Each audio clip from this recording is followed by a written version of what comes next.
It is interesting to think back on the skills and interests that have been with me since I was a child and how they are still a really important part of my day-to-day in the career that I have found.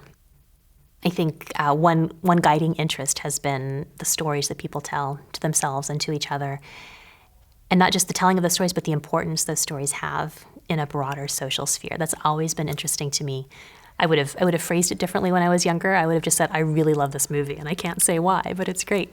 And now I may look at that movie and a host of others and ask questions. How did this influence a generation's way of thinking, and what did they think was possible for their futures based on these? So I ask different questions of them now, but the core of that is still stories have power, and telling them is a really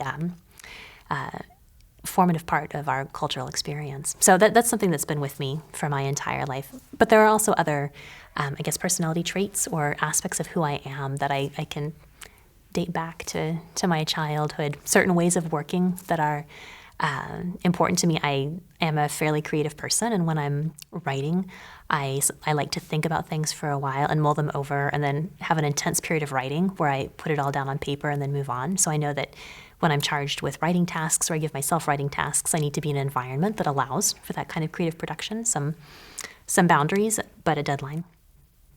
I tend to naturally be a person who thinks more clearly if I'm organized, if I have a plan, if I can be a little bit methodical about things.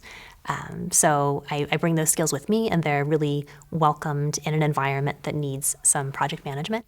So that's something that I've been able to carry with me through life. And I would be that way no matter where I was. So it's really good and fortuitous that I have found an area where those skills are welcomed, because I think that's the ideal match, when you can be who you are in an environment that really needs that kind of contribution.